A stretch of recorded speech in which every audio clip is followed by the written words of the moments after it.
Hello and welcome to your favorite travel show, Tourismus Namibia. I am your host, Glenora Shipra. Let's take a look at what you can expect in today's broadcast. Under topics, we discuss the Namibia Nature Foundation's support to community-based organizations over tourism in Namibia and the debate surrounding the aging Swakopmund Municipal Rest Camp. Under destinations, we visit Augrabies Falls Lodge and camp in South Africa, the Nakambale Lodge near the town of Oniipa, and we also find out more about what is happening at the close Swakopmund National Marine Aquarium. Under To The Point, a goldsmith from Windhoek shares insight into his craft and the challenges of running a jewelry business. We also discover the breathtaking beauty of the Walvis Bay Lagoon, and we also find out more insight into some of the Kavango Zambezi Transfrontier conservation areas achievements under the SADC TFCA program. We will be right back with more of this.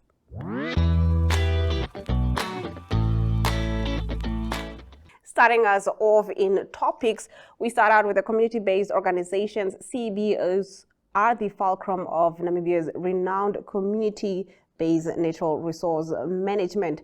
Now, according to the Namibia Nature Foundation, NNF latest annual report, conservancies manage wildlife and their habitats, while community forests manage forest products and woodland ecosystems. It said that tourism and hunting are key sources of income for the former, while timber, non-timber forest products, and indigenous natural products sustain the latter. These institutions enhance local sustainable development and improve livelihoods by channeling their own income, facilitating external projects, or both. NNF said that it provides long-term support for 20 CBOs in 5 landscapes to strengthen governance, build management capacity, and ensure compliance with government regulations. Moving over to our next topic, tourism sites. The Tourism Ministry has warned that Namibia's most iconic tourism sites are increasingly vulnerable to over-tourism, prompting the development of a new spatial tourism master plan aimed at protecting fragile ecosystems while guiding future investment. Deputy Executive Director Semi Shidute said over-tourism had become a risk to Namibia's core tourism offering, particularly in ecologically sensitive areas such as Etosha National Park and Sossus Vlei. Now, the plan, expected to be completed and submitted to the President by the end of June, will map all developed and undeveloped attractions in the country alongside infrastructure and services using GIS data. It aims to prevent unplanned tourism growth that could degrade key sites and instead promote geographically balanced development. Over to our next topic, we are taking a look at the Swakopmund Rest Camp. Swakopmund's iconic municipal rest camp, the highlight of a holiday season for many Namibians and visitors to the popular holiday town, is now the center of a major debate. With the renovation and repair bill already running at 90 million Namibian dollars, the municipality is weighing whether to keep, sell, or redevelop the 200 units. The aging units have long been out of step with modern safety and tourism standards. The rest camp, which offered affordable coastal holiday accommodation to many Namibian families and visitors, has deteriorated to such an extent that it now poses a structural and operational risk.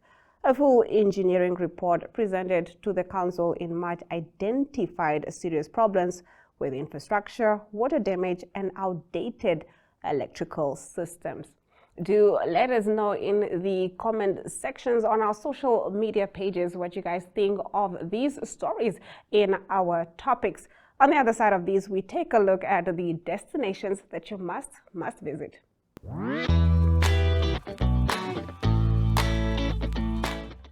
In our first stop in our destinations, we are at the Augrabies waterfall, which is reachable within a few kilometers of the Augrabies Falls Lodge, and camp features accommodation. It features a restaurant, a garden, a shared lounge, and a terrace. Let's have a look. Good day, everyone. My name is Sunel, and I'm from Augrabies Falls Lodge and Camp. We are situated a mere 3 kilometers from the beautiful Augrabies Falls National Park.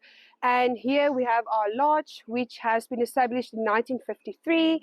And for 20 years now, 25 years, we've had this lodge. We have 19 beautiful rooms, of which some of them are self-caterings, double rooms, family rooms, twin rooms. So we really do have a wide variety to suit families or businesses or big tour groups, medium-sized tour groups. We've got a beautiful restaurant. We've got tasty dishes from our area. And we've got a nice bar right behind me, which is the local watering hole. We do weddings, functions, catering, platters, and we really do go out of our way to give you value for money, clean rooms, friendly service, and whenever people check in, you can have a request for braaibraaitjies. Do you have a function? If you want to have a wedding, just your normal family night for pizzas during the week. We really do try to cater for the locals, the overseas tourists, the Kaapenaars, the people from Namibia, all over, which is quite nice. We're on the flower route. As I said, we're 3 kilometers from the national park. And yes, we really do take pride at our lodge, how we do things, how clean our place is, the modern rooms, clean linen, and value for money. So do come and visit us. We hope you enjoy it. Thank you. Moving over to our next destination, we are at the Nakambale Lodge. Originally established as a church by a Finnish missionary in 1889, the Nakambale Lodge, about 5 kilometers from the town of Oniipa, offers visitors a chance to step back in time and explore Namibia's rich heritage. Let's have a look.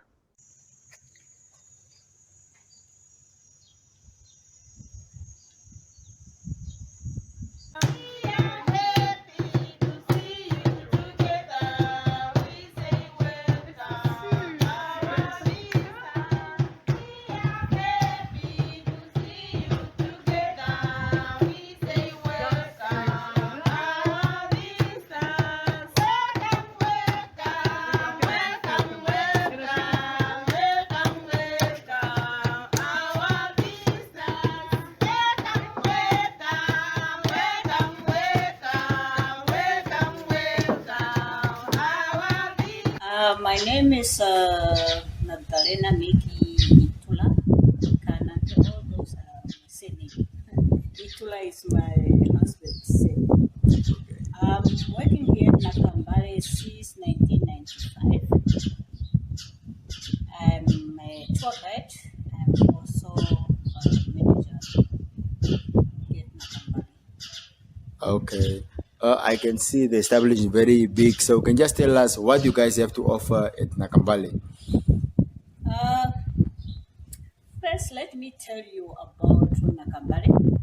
Nakambale is a nickname of Mart Lautanen, one of the first Finnish missionaries who used to stay here at Omkonda. And they came here in Novemberland in 1870. He's one who came to stay here in Omkonda village. And that museum that we call Nakambale Museum, it was a mission house. It was a house of Martin Lautanen. He used to stay there with his family. And when the museums opened in 1995, by the first president of Namibia, Dr. Sam Nyoma, and the later King Tatekuru Emmanuel F. Pascauma, they named that museum Nakambale because Nakambale was a nickname of Mart Lautanen from Ovambo people, because he liked to wearing a hat that looks like a basket. The basket that Ovambo people used to weave with Makalani palm leaves. And then that basket, if you are turning, or if you are turning the other side, it looks like a basket. Yes. They thought Lautanen is wearing a long way. Oh. Yeah, that's why they named him Nakambale, because his head looks like a basket. Okay. And we have that museum we hand only a museum and Oshibamba traditional house, where we used to show to the people how Ovambo house looks like at the old time. And then we use also to make some activities to show to the tourists or to the people those who want to see what the Ovambo people used to do in their houses. And then we have also a campsite, the other side. That place, there's a shower, toilet, everything. But I used to come with your own camping equipment. Okay. And then 2019, we we set up 3 tender rooms. And then you see that time is a corona time. COVID, yes. COVID. Then we are stopped. 2020, we set up another, let me say 7. Okay. Yeah, 7 rooms. Now we can accommodate 20 people. Okay. Yeah, now we have 20 rooms. Okay. Tell me, what's special about this place? What do you have on offer that might not be at other places? What do you have on offer? We have a restaurant here. We have a bar.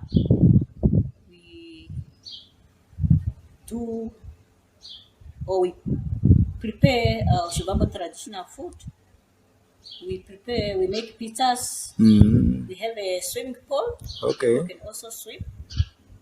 Next up on our destination, we are at the Swakopmund Aquarium. Swakopmund's National Marine Aquarium, once a family hangout and tourist attraction, showcasing Namibia's Atlantic marine life, fish, sharks, and stingrays to lobsters and crabs, among others, has now stood closed for over a year.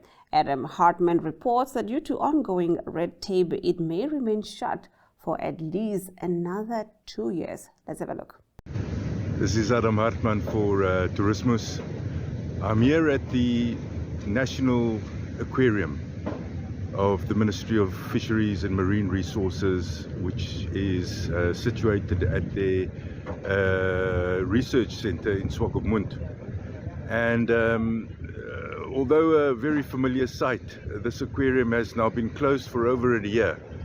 After they announced that they would be doing the first major renovations for since the center was built, the aquarium was built 30 years ago. Now, sadly, the doors has been closed. There was hope that it would be open by last year, December, which it wasn't. And we just heard that it will not be, most likely won't be open this December either. And it could even take as long as 2 years, sadly, due to bureaucracies that have not been implemented properly. And so processes need to be streamlined and fast-tracked so that this whole renovation process can take place, that this beloved aquarium, which is very unique to Namibia. It's got lovely resources and displays inside, with a water tunnel where people can walk through and they can observe Namibia's beautiful fish, kabeljo, galjoen, steenbras, sharks, stingrays, lobsters, all kinds of rockfish, barbers, beautiful displays. But unfortunately now this can't take place. This will be missed due to bureaucracy, red tape, that's not been done properly. So people have mentioned that this is a lovely place for families to come and just spend some quality time and enjoy some local science, marine science.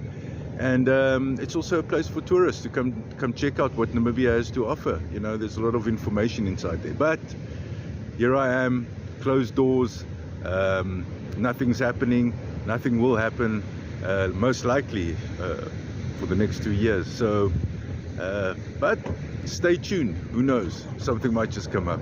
If you have visited or are planning to visit some of the destinations that we have recommended here on our broadcast, do let us know in the comment section how your experience was or what you're looking forward to.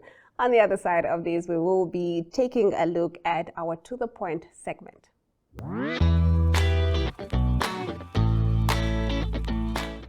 Ernesto Haimbondi, a 52-year-old goldsmith based in Windhoek, operating from his workshop in the vibrant Soweto market located in Katutura, shares insights into his craft and the challenges of running a jewelry business. Let's have a look. It's a customer's ring.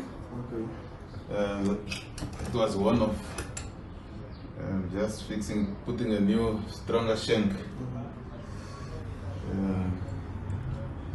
It's just the ring that I've cut in the middle, and I have to put another strong shank here. Okay, that's good. Just introduce yourself for us. Yeah, I'm Ernesto Haimbondi, a goldsmith, a qualified goldsmith, in fact. I studied at the Yasona, the Jewelry Association of Namibia, in Windhoek for 4 years. I have a diploma, 4 years diploma, and now I'm qualified jeweler. So I manufacture and I repair jewelry, earrings, rings, bracelets, brooches, etc. Yeah. Yeah, I'm based here at Soweto Market, shop SL number 6 and number 7. So now I'm fixing this ring here. How long does it take for you to fix a ring like that? To fix a ring is just 15 minutes. And to manufacture one, it takes up to 8 hours. 8 hours. Yeah. So you need to know what you're doing in this business. Sorry? You need to know what you're doing in this business. In this business? Yeah, it's like I said, I manufacture jewelry and repairs. You need to be very skilled, eh? Yeah, you have to be very, very skilled and Very accurate. And how do you determine the size of your ring? Yeah, I have measurements. I can measure a customer, and then according to the finger size, I make a ring for the customer. So you also do adjustments? Yeah, adjustments also. So like now, then I put it in the asset.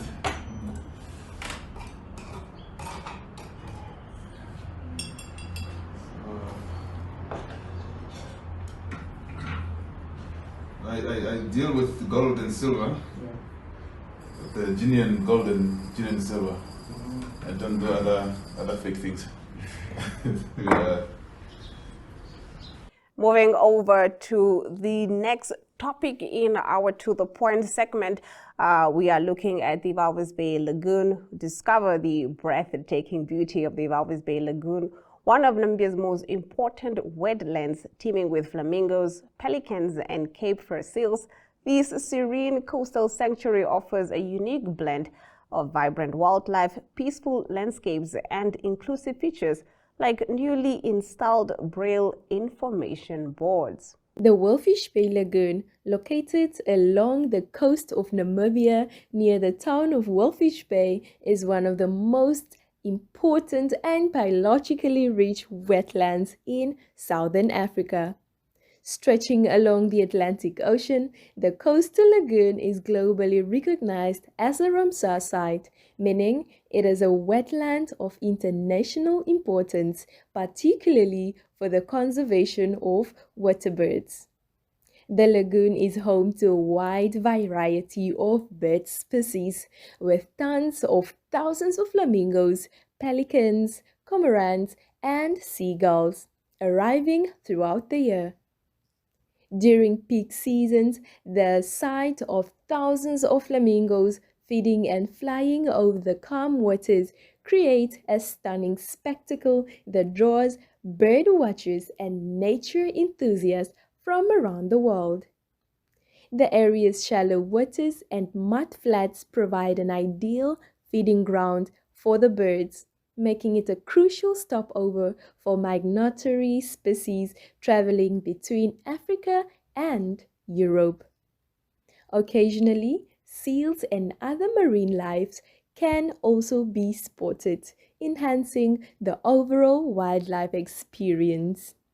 Beyond its ecological value, the Walvis Bay Lagoon also serves as a peaceful retreat for locals and tourists alike.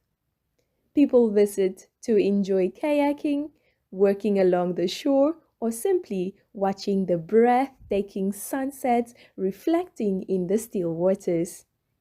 Despite being located close to Namibia's busiest port and surrounded by industrial and fishing activities, the lagoon has remained relatively untouched by urban development.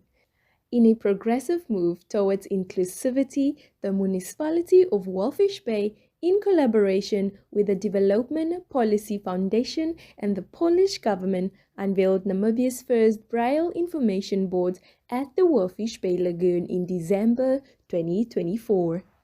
Moving over, we are taking a look at the CASA, the 2025 SADC Transfrontier Conservation Areas Summit of Heads of State and Government, which is a major milestone in the evolution of the SADC TFCA program, celebrating 25 years since the establishment of the first TFCA in 1999, Kalahari Transfrontier Park.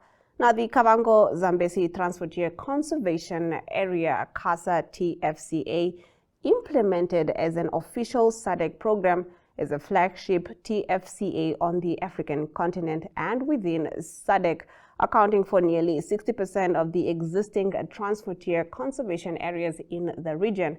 This video shares more insight into some of its achievements under the SADC TFCA program. Let's have a look.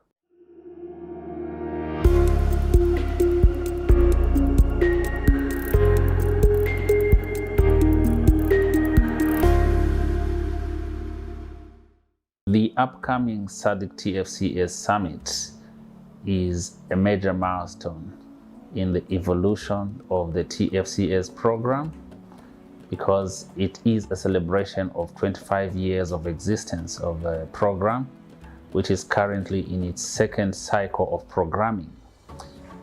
You may recall that the first TFCA is the Kalahari Transfrontier Park, which was established way back in 1999. And a lot has happened since then. There's been an increase in the number of TFCAs across the SADC region, and we're currently sitting at 12, measuring approximately 1 million square kilometers. And this is an enormous undertaking that is worth celebrating the partnerships that have been created over the years with local communities, appreciating and celebrating the fact that the SADC TFCA's program is a preeminent example of regional integration efforts by the member states. So as we celebrate 25 years of existence of TFCAs and the TFCA program within the SADC region, the question comes, where does CASA fit in? CASA being the largest of the TFCAs within the region and also globally, at least in terrestrial terms, but also very importantly because CASA was established in 2011 when the treaty was signed amongst the partner states of Angola, Botswana, Namibia, Zambia, and Zimbabwe. When you're talking about CASA, you're talking about a special place in as far as the SADC TFCA's program is concerned, the development of infrastructure, promotion of strategic tourism initiatives, including law enforcement, joint patrols, the development of the CASA Univisa, harmonization of policies. 50% of the African elephant savanna population is here in CASA.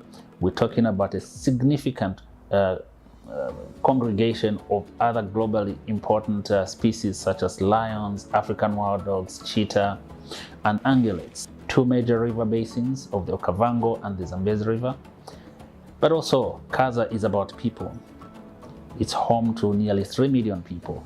All these are some of the natural capital assets that the partner states have committed to collectively manage. For example, the development of a tourism destination brand with its tagline of Rivers of Life is the significant role of freshwater resources around which a lot of tourism activities are anchored. Initiatives such as the Kaza Elephant Survey, which has been very useful in terms of giving the partner states and the globe to understand the aspects related to the numbers and distribution of elephants, including the risks associated with the current population trends. SADC as a bloc and benefited from the anchor support of the Federal Republic of Germany over the years. Also, to acknowledge that last year in 2024, when the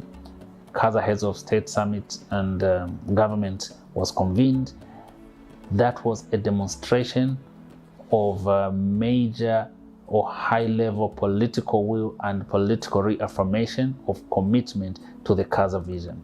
All these put together are some of the major highlights in terms of the achievements and also developments within Kaza.